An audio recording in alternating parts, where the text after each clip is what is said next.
go. Here we go. All the way. All the way. Every day. Every day. On July 27th, 2018, Sergeant First Class Todd Miller, a local Army recruiter, had just completed his physical training for the day. He'd been experiencing chest pain since the day before, but passed it off as a respiratory issue. When he began having trouble breathing, he thought it was time to go to the hospital. He never made it. I had gotten to the intersection of La Cholla and Lambert on the way to the Oro Valley Hospital. It's where I suffered the heart attack and I rear-ended a vehicle. The driver of the car he hit called 911. Within minutes, officers from the Oro Valley Police Department arrived. Sergeant Miller says without the help of those first responders and an AED, he would have never survived. The first officer that responded evaluated the situation, broke my car window, was able to pull me out of the vehicle, applied chest compressions until his partner showed up. When his partner arrived, they actually had the AED machine in the vehicle. Everyone stand clear. Push the shock button. Shock delivered. I credit the machine. I credit the first responders on the scene, without a doubt. Sergeant Miller is just one of thousands whose lives have been saved by an AED. It is now common for first responders to have the units. They're also found in many public buildings, but countless other lives could be saved if more private businesses had them on site. Remove clothing from patient's chest to expose bare skin.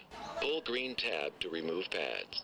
After recently finding out they were going to be honored by the Stephen M. Guter Foundation, Jana and Frank Westerbeek, owners of Gadabout Salons, wanted to take the recognition beyond just appearing at a gala event. Knowing the Guter Foundation was dedicated to providing nonprofit organizations with AEDs, Jana and Frank decided to purchase the devices for every one of their 7 salons in Tucson. We not only have hundreds of employees, we have hundreds of guest experiences every single day. So this is a public space. And what would be better than to honor our honor than by putting defibrillators into all of our locations? Right now, not many Tucson businesses have AEDs.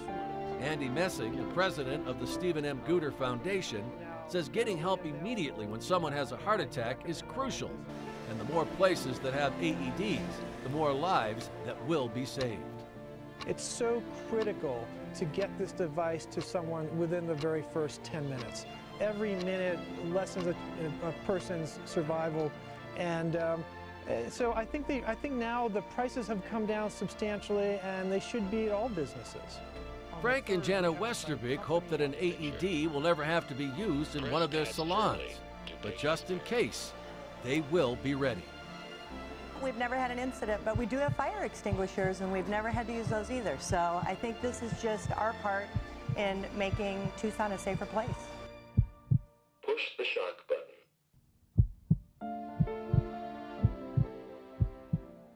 The new AED devices are incredibly easy to use. Once activated, the units actually talk to you, providing step-by-step instructions explaining exactly what to do, telling the user when to shock and even when not to shock the victim. For more information on AEDs and the Stephen M. Guter Foundation, go to our website and click on this story. Sean Mooney, News 4, Tucson.